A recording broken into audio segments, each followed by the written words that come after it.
Hello guys, আমি Deep, welcome back to my channel Deep exclusive. So এখন আমি এই ভিডিওর মধ্যে বেসিক্যালি কথা বলবো দুটো বিষয়কে নিয়ে। জিদ্দার বুমেরাংকে নিয়ে কথা হবে এবং তার সঙ্গে সঙ্গে কিন্তু শাকিব খানের তুফানকে নিয়েও কিন্তু এই ভিডিওর মধ্যে কথা হবে। সো প্রথমে যদি আসি আমাদের জিদ্দাকে ক্ষেত্রে এবং বুমেরাংয়ের ক্ষেত্রে। সো বুমেরাং গতকাল কিন্তু মানডে ছিল, অর্থাৎ পুরোপুরি একটা ওয়ার্কিং ডে কিন্তু ছিল। তো ওয়ার্কিং ডেতে বুমেরাং যে এইভাবে বক্স অফিস কাঁপাবে এটা জাস্ট কল্পনারও কিন্তু মোটামুটি অতীত ছিল।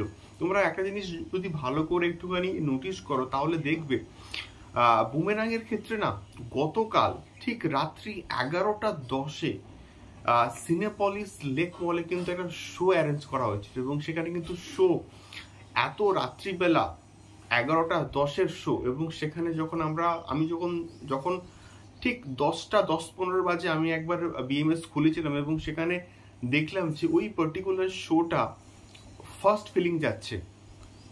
তখন জাস্ট সত্যি বলতে গর্ববোধ কিন্তু হচ্ছিল যে বাংলা সিনেমা সিনেপলিস লেক মলে ঠিক রাত্রি 11:10 একটা শো, সেটা যদি ফার্স্ট ফিলিং যায় তাহলে সেটা সত্যি বলতে গর্বের বিষয় না? তোমরা জাস্ট অবশ্যই কিন্তু কমেন্ট করে জানিও। এই বিষয়টা কিন্তু বেশ আমার দারুণ লাগলো। আরও একটা বিষয় হচ্ছে যে গতকাল ওয়ার্কিং ডে থাকা সত্ত্বেও না, বুমেরাং খুব ভালো রকমের কিন্তু একটা কালকের মানে বক্স অফিস কালেকশন করেছে এবং গতকাল জিদ্দা একটা কিন্তু লাইভ করেছিলেন, মানে হল ভিজিট যে জিদ্দা করছেন, এই বিষয়টা আমার দেখে কিন্তু দুর্দান্ত লাগলো যে এইরকম হল ভিজিট করাটা কিন্তু খুবই প্রয়োজন।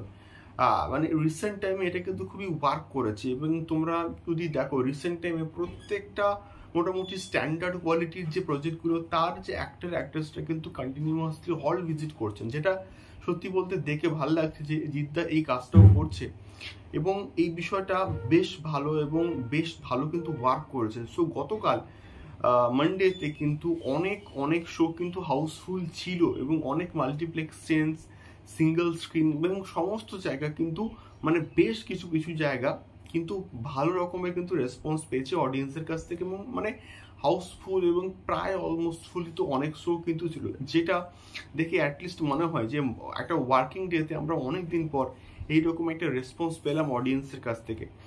সো তোমরা কারা কারা এখনো অবধি মানে দেখে ফেলেছো বুমেরাং, আমাকে অবশ্যই কিন্তু কমেন্ট করে জানিও। দ্বিতীয়ত আমি আসবো হচ্ছে শাকিব খানকে নিয়ে এবং তার যে তুফান যে প্রজেক্টটা আসছে এবং এটা ঈদে হচ্ছে মুক্তি পাচ্ছে, সেখান থেকে কিন্তু দুটো যে ফিমেল ক্যারেক্টার নাবিলা এবং হচ্ছে আমাদের মিমি চক্রবর্তীর লুক কিন্তু রিভিল করা হয়েছে অফিসিয়ালি ভাবে এবং সেখানে দুটো ক্যারেক্টারকে দেখতে মানে ব্যাপক লাগছে এবং এটা যাকে রেট্রো লুকে আমরা দুজনকে দেখতে পাচ্ছি এবং এটা অনেক রকম কিছু আমাদের প্রশ্ন কিন্তু উদ্রেক করা আছে যে এই রকম লুক দুজনের কেন এবং এদের সঙ্গে শাকিব খানের কি সম্পর্ক রয়েছে এবং অনেক কিছু কিন্তু প্রশ্ন আমাদের মধ্যে কিন্তু উদ্রেক করছে। এবারে দেখা যাক, আমরা যখন এই লুক দেখে বেশি কিছু আমরা কিন্তু মানে ডিটেলসে বলতে পারবো না, কিন্তু এটা বলতে পারবো যে এটা 90s-এর একটা লুক এবং যেখানে আমরা দুটো ক্যারেক্টারকেই কিন্তু মোটামুটি দেখতে পাচ্ছি এবং মিমি চক্রবর্তী সম্ভবত একটা বারে বসে আছে। তো দেখা যাক, অনেক রকমের মানে কিন্তু একটা কনফিউশন ক্রিয়েট হচ্ছে এই তুফানকে নিয়ে যে অ্যাকচুয়ালি এদের মধ্যেকার মানে বন্ডিংটা কিরকম, এই বিষয়টা নিয়ে আমার অনেক কিছু মানে প্রশ্ন উদ্রেক করছে। দেখা যাক কি হয়, তোমাদের কি ফিডব্যাক জানিও। দেখা হচ্ছে পরবর্তী ভিডিওতে। টাটা।